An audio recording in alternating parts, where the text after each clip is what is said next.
Mr. Murphy here. It is Monday or Tuesday. I gotta look at my calendar.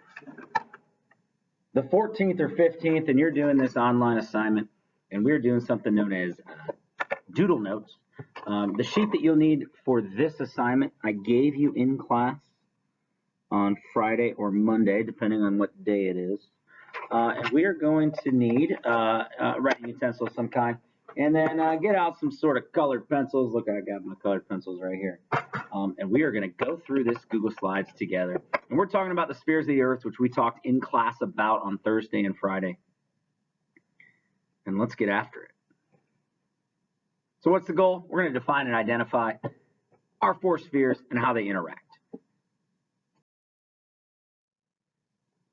All right, some little tips and tricks here with Doodle Notes, guys. Super relaxed. You're looking at your sheet right now.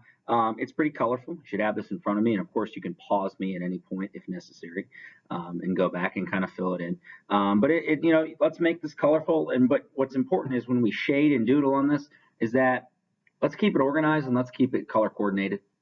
So if you look right there, it says colored pencils work best for color. Focus on the main ideas, and then and I will add in some doodle tips and show you some examples as well as we continue on.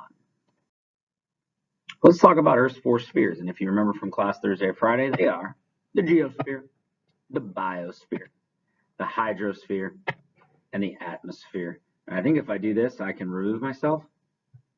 Did I go away? I don't know. First time I've ever done this. Hopefully you can see that. Cool. Yeah, those are the four. Let's start in the geosphere. So I'm looking at my notes right now. The geosphere comes from the Greek word for ground. And you've probably heard it like in geology and geography, and includes only the non-living soil, rocks, and minerals that make up this land on Earth. I'm going to highlight that because it's kind of important. Non-living and never been living. I always get the question, what about like dead stuff? Well, it's been living. So we would call those abiotic, and we would say that those are non-living factors. Well, that's kind of fun. Pretty cool examples of the geosphere here. And remember, guys, this is non-living things. I like to think of it as Earth's crust. All of the things that make up our landforms, whether they're underwater or over water. But again, all those non-living portions of our planet.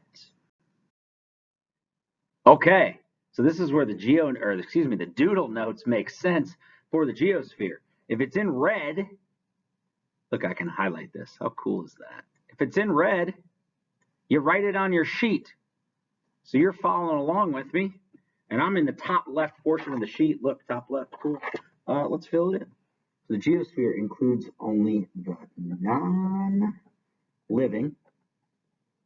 soil, rocks, and minerals that make up the land on Earth. Okay, I wrote it down. Sweet. Okay, cool.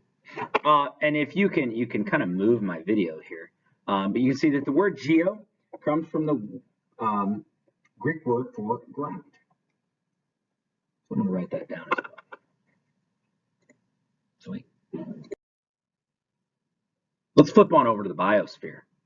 And the biosphere, bio meaning life, includes all of the living plants and animals in the many biomes on this planet that we call home. Examples. There's billions upon billions upon billions upon billions upon billions. Did I say upon billions? It's true. Let's add into the notes. Now I'm in the top right here. The biosphere includes the living plants and animals that make up the many biomes on Earth. And it comes from the Greek word meaning life.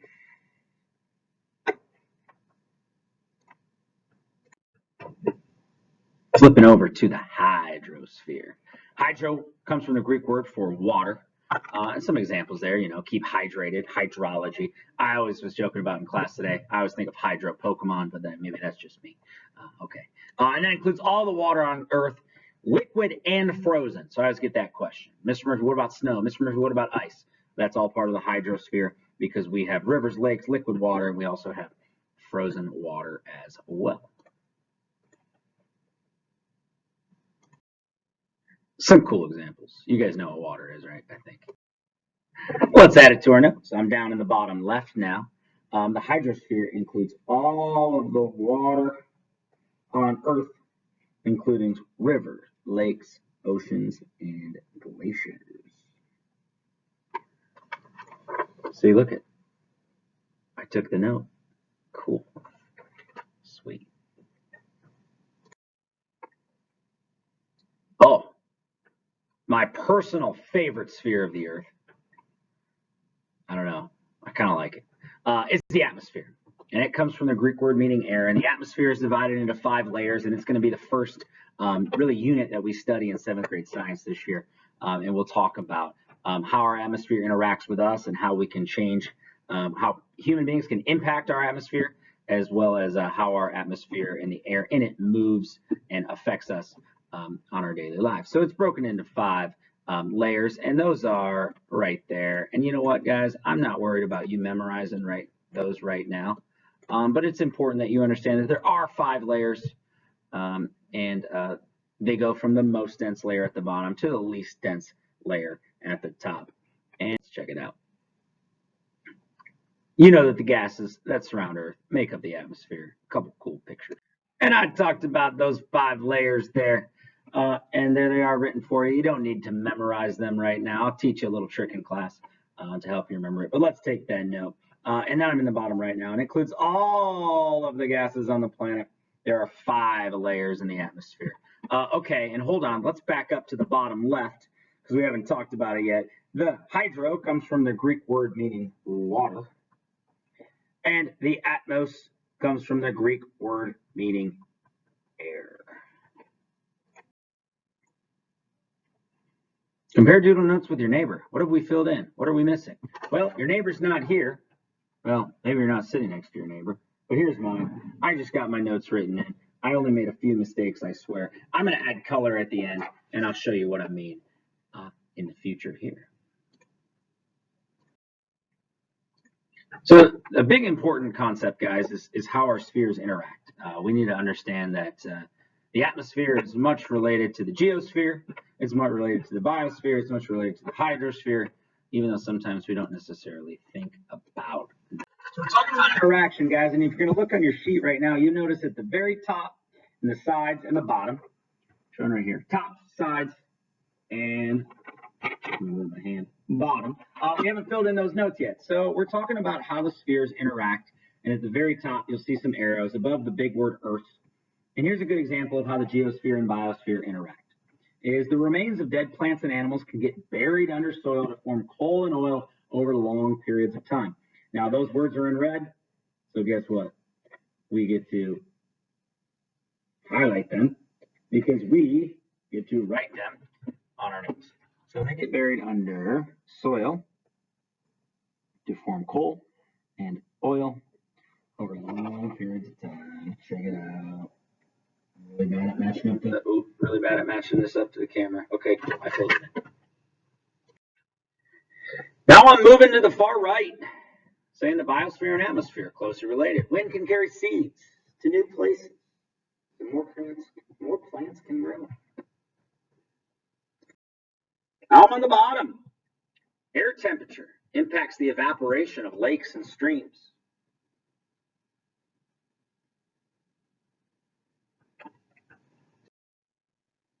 Hydrosphere and geosphere. I'm on the far left now. Water erodes the land,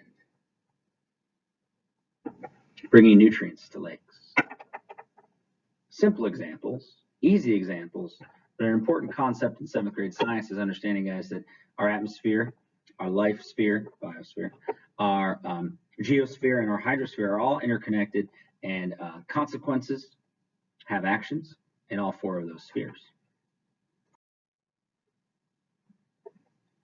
And the last thing that we're kind of talk about is something known as the biogeochemical cycle. That's kind of a mouthful, ain't it? But I'm right down in the middle here. And I just want to see, I want you guys to see how all of these things are interacted. And everything written in red right here is what I want you to add to your note sheet. And you'll just see that easily, I guess you'll see easily, I guess. You'll easily see that the atmosphere is interconnected. It's interconnected to the geosphere. It's interconnected to the biosphere, so on and so forth.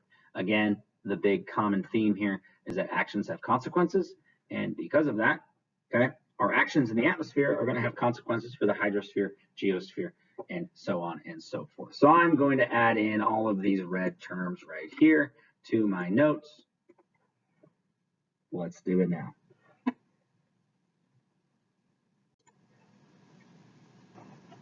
So as we near the end of this wonderful little lesson, everything's kind of filled out here. Now we get to color.